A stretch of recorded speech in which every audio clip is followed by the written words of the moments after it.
الحمد لله رب العالمين والصلاة والسلام على رسوله الكريم أما بعد فأعوذ بالله من الشيطان الرجيم بسم الله الرحمن الرحيم فتبارك الله أحسن الخالقين صدق اللہ العظیم۔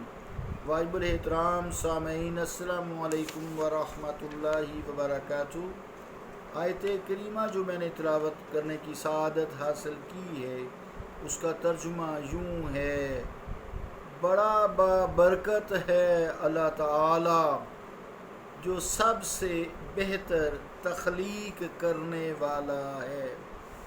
اللہ کا قول سچا ہے جو بڑی ہی عظمت والا ہے۔ عزیزان گرامی قدر، السلام علیکم ورحمۃ اللہ وبرکاتہ۔ انسان کی تخلیق کے بارے میں گفتگو چل رہی تھی کہ بنیادی اصول ایک ہی ہے، سب چیزوں میں اس کی تخلیق میں بنیادی اصول ایک ہے، لیکن انسان کو پھر ایک الگ پیرائے پر تخلیق کیا گیا ہے۔ الذی، یہاں بلکہ قرآن مجید کی آیت ایک اور کا حوالہ دیتا ہوں: یا ایھا الانسان ما غرک بربک الکریم، اے انسان تجھے اپنے رب کریم سے کس چیز نے گمراہی میں رکھا ہوا ہے، دھوکے میں رکھا ہوا ہے۔ الذی خلقک فسواک فعدلک فی ای صورت ما شاء رکبک، وہ ذات ہے جس نے تجھے تخلیق کیا، فسواک، پھر تجھے جو ہے نوک پلک تیری درست کی، اس کو درست کیا، فرسٹ کلاس ایک خوبصورت پیرائے میں تخلیق کیا، بنایا پھر خوبصورت پیرائے میں، اور پھر جو ہے فعدلک، پھر معتدل بنایا، فی ای صورت ما شاء رکبک، پھر تجھے جس طرح چاہیے شکل و صورت دی۔ اس شکل سے مراد و منچیرہ لیا جاتا ہے، ویسے تو پورا جسم ہے۔ تو آئیے ہم ایک مصر کے نابغہ روزگار عالم سید حوی کی تصنیف الرسول سے ایک ان کا ہدیہ سمجھ لیں، اس کو ہدیہ تحقیقات ہے، وہ سماعت کریں۔ ان کی عبارت کا میں ترجمہ پیش کرتا ہوں، آپ سماعت فرمائیں، توجہ سے اس فاضل عالم کا یہ اقتباس پڑھیں اور یہ دیکھیں کہ ان لوگوں نے کتنی سوچ بچار کی ہے۔ آج کا جو سائنٹسٹ ہے وہ ان کی پاؤں کی دھول تک بھی نہیں پہنچ سکتا، جبکہ کوئی ایسی سہولیات بھی نہیں تھی، صرف آنکھ بند کرتے تھے، اللہ تعالیٰ کا ذکر کرتے تھے اور اللہ تعالیٰ ان کے لیے بہت ساری چیزیں منکشف کر دیا کرتا تھا۔ اب بھی ہے، ایسے لوگ ہیں لیکن بہت کم۔ تو آپ کے ایمان اور یقین میں مزید انشاءاللہ اضافہ ہو جائے گا، اور اگرچہ اس فاضل مؤلف کے اس بیان میں بعض ایسی چیزیں بھی آ گئی ہیں جن کا تذکرہ ہم انشاءاللہ تعالیٰ پڑھ رہے ہیں ضیاء القرآن میں، تو اپنے موقع پر آتا جائے گا، تو یہاں کوئی بات نہیں، اس کو دوبارہ سماعت فرماتے ہیں۔ یہ ضیاء القرآن کی اقتباس سے ہی ایک جو ہے اقتباس ہے، آپ کے لیے ہدیہ ہے۔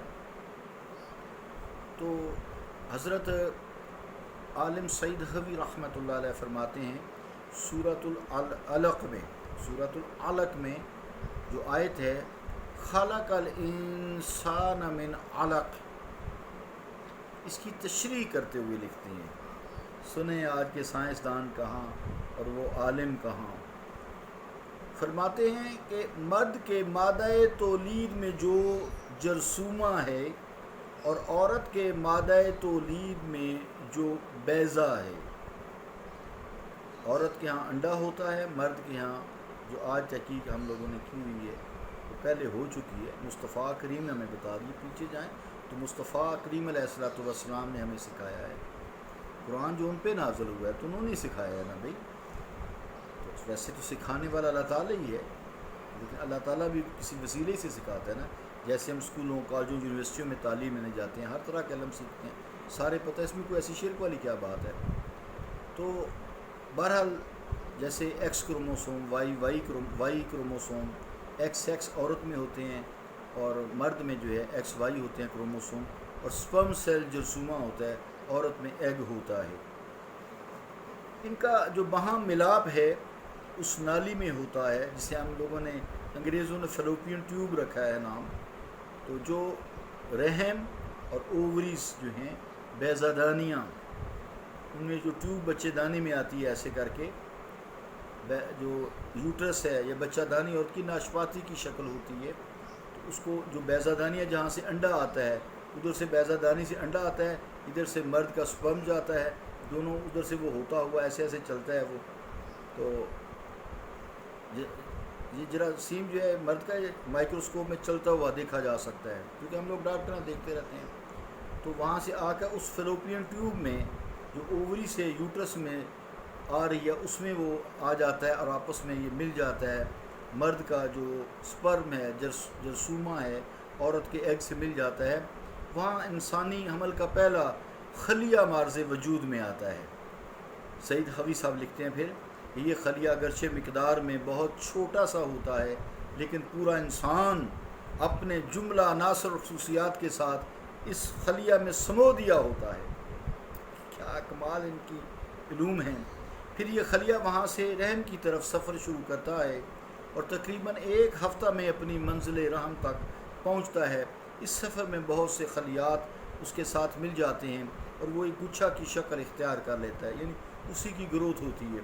یہ گچھا رحم کی دیوار کے ساتھ چمٹ جاتا ہے اور اس کو بعض جراثیم جو ہیں وہ ریڈیوس کرنا شروع کر دیتے ہیں، اور اس کو چھوٹا سا ایک نقطہ، باریک سا نقطہ رہ جاتا ہے جس کو ہم ناڑو بولتے ہیں۔ اس سے پھر وہ بنتا ہے ماں کا خون، اس سے وہ ناڑو جو ہے نا اس سے پہنچتا ہے بچے کو، اس خوراک، آکسیجن، ہر چیز جو ہے بچے کو ماں کے خون سے وہ پہنچاتا ہے، اور اس کی اٹیچمنٹ وہاں ہوتی ہے۔ اور قرآن کریم نے جنین کی اس حالت کو علقہ کہا ہے، علقہ، جس کا معنی ہے لٹکا ہوا۔ چونکہ بچے دانی سے وہ جو لاڑو ہوتا ہے وہ لٹکا ہوا ہوتا ہے، اس کا پھر ناف بچے کی اٹیچ ہوتی ہے، تو اس سے وہ لٹکا ہوا تھا، اس لیے اس کو علقہ کہا جاتا ہے۔ اس کا معنی بھی ہوتا ہے لٹکا ہوا، آویزاں یا آویختہ، اور اس سے بہتر اس کی اور کوئی تعبیر نہیں ہو سکتی۔ سبحان اللہ، دل کرتا ہے ان لوگوں کی تعریف کی جائے۔ سائنسدان تو اتنی لیبارٹری میں بیٹھ کے اتنے پیسے لے کر کام کرتے ہیں، یہ لوگوں نے دیکھیں فیس باللہ کام کیے ہیں۔ پھر یہ علاقہ نمو پذیر ہوتا ہے، یعنی بڑھنے لگتا ہے، گروتھ کرتا ہے، اور اس کے خلیات مختلف ہوتے ہیں، بغیر کسی ترتیب کے وہ گول شکل اختیار کر لیتا ہے، چند ہفتے اسی حالت میں رہتا ہے۔ اس کو ہم میڈیکل سائنس میں ایمبریولوجی کہتے ہیں، ایمبریو، چھوٹا سا جس کا تذکرہ چاہ رہا بچہ، تو اسی حالت میں رہتا ہے چند ہفتے تک۔ اس کے وسط میں ایک چھوٹا سا تالاب نما گڑھا ہوتا ہے، اور وہ اس خون سے غذا حاصل کرتا ہے، اور وہ گوشت کے ایک چبائے ہوئے ٹکڑے کی شکل اختیار کر لیتا ہے، اگرچہ اس کی لمبائی صرف چند ملی میٹر سے زیادہ نہیں ہوتی۔ اس مرحلہ کے بعد اس میں نرم اور شفاف ہڈیاں اگنے لگتی ہیں۔ اس علاقہ میں جتنے خلیات ہوتے ہیں وہ سرگرم عمل ہو جاتے ہیں، اور ایک ایسا اعصاب کا جال بننے لگتے ہیں جو ہڈیوں کو ڈھانپ لیتا ہے، اور پھر ان ہڈیوں کو گوشت کا لباس پہنا دیا جاتا ہے۔ وہ جو پانی ہوتا ہے نا، امنیوٹک فلوئڈ ہم اسے کہتے ہیں، یہ گائناکالوجسٹ سے گمراہ کرتی ہیں، جی بچے کا سر نیچے ہے، جی اب یہ آپریشن ہوگا، جی اب نہیں ہوگا، جی اب نہیں، جی ٹھیک ہے، جی اب ٹانگیں نہیں۔ او چلی، تیرے سے تو دائیاں بہتر تھیں، پڑھ لکھ کر کیا کیا تو نے؟ درجن بچے، 16 بچے پیدا کرتی تھے بغیر آپریشن کے، کیا کمال، وہ عورتیں بھی تھیں۔ اور آج تو اتنا پڑھ لکھ کے جی بھئی آپریشن ہوگا، پیسے آتے ہیں تیرے، جھوٹ بولتی ہے تو، تجھے تو پتہ ہی نہیں حمل کی مدت کتنی ہے۔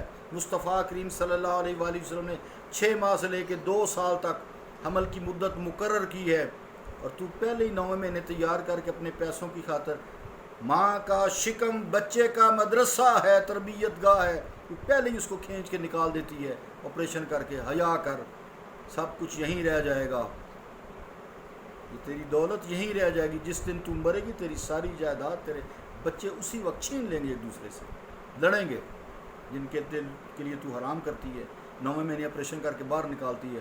افسوس ہے ہم خود بھی نہیں بچ سکتے ان کے اس عذاب سے۔ لیڈی ڈاکٹرز، گائناکالوجسٹ ہیں، معاف کیجیے گا میرے گروپس میں بہت سارے لیڈی ڈاکٹرز بھی ہیں، میری خود بہو بھی لیڈی ڈاکٹر ہے، سارے ہمارے فیملی میں کافی ڈاکٹر ہیں، میرے جو اپنے بچے ہیں خود ماشاء اللہ ڈاکٹر ہیں، میں خود ڈاکٹر ہوں، افسوس سے بات کرتا ہوں. حیا کرو. 6 ماہ سے لے کے 2 سال تک حمل کی مدت ہے، اور جو 6 ماہ 7ویں ماہ پیدا ہو جائے یہ پری میچور ہے. تیری ماں پری میچور ہے. حمل کی مدت ہی 6 ماہ اس نے بچہ اتنا لائق تھا، تم ساری زندگی اس کو ڈپریس کر دیتے ہو. اتنا لائق تھا کہ 6 ماہ میں اس نے اپنی تربیت مکمل کر کے دنیا میں آ گیا، اللہ نے بھیج دیا. حیا کرو. پیسہ کوئی چیز نہیں ہے، ٹھیک ہے ضرورت ہے، وقت کی ضرورت ہے، ہر دور میں رہی ہے، لیکن حلال کرو اس کو. میں عزیزان گرامی بہت دور چلا گیا. وہ سوئمنگ پول ہے امنیوٹک فلوئڈ جو بچے کی شکم میں اس کے لیے اس تھیلیوں میں تیرتا رہتا ہے، کبھی ڈبکی ماری ادھر، کبھی ڈبکی ماری ادھر، کبھی نیچے. جب تم نے الٹرا ساؤنڈ کیا تھا اس کی ٹانگیں نیچے تھیں، تم نے آپریشن میں لگا دیا، ماحول تیار کیا، اور جب سر نیچے ہے تو ٹھیک ہے جی نارمل ہے، فیس لاؤ ادھر. معافی چاہتا ہوں، میرے دوست بھی یہاں بہت سارے ڈاکٹرز ہیں، معافی چاہتا ہوں، ان سے سیدھی باتیں کرتا ہوں، رزق اللہ دینے والا ہے. عزیزان گرامی قدر، اعصاب کا جال بننے لگتے ہیں جو ہڈیوں کو ڈھانپ لیتا ہے، پھر ان ہڈیوں کو گوشت کا لباس پہنا دیا جاتا ہے. انسان اس انکشاف کو دیکھ کر حیران اور مبہوت ہو جاتا ہے کہ اس جو مدغہ ہے، اب وہ علاقہ تھا، یہ مدغہ ہے، میں سب سے پہلے ہڈیاں نمودار ہوتی ہیں، اس کے بعد گوشت کی چادر ظاہر ہوتی ہے جس سے ان ہڈیوں کے ڈھانچے کو لباس پہنایا جاتا ہے گوشت کا. یہ حقیقت جس تک آج علم انسانی کی رسائی ہوئی ہے وہ 14 صدیاں پیشتر اس آیت قرآنی نے مصطفیٰ کریم علیہ السلام کے ذریعے منکشف کر دی تھی. اس حقیقت تک علم تشریح الابدان کے علماء بڑی مشکل سے یہاں پہنچے ہیں، کرپشنز کر رہے ہیں. اللہ رب العالمین نے فرمایا فَخَلَقْنَا الْمُضْغَةَ عِظَامًا فَكَسَوْنَا الْعِظَامَ لَحْمًا. مدغہ سے ہم ہڈیاں پیدا کرتے ہیں اور ہڈیوں کے اس ڈھانچے کو گوشت کا لباس پہنا دیتے ہیں. صلی اللہ تعالیٰ علی رسول خیر خلقہ محمد وعلی آلہ وصحبہ اجمعین برحمتک یا ارحم الراحمین.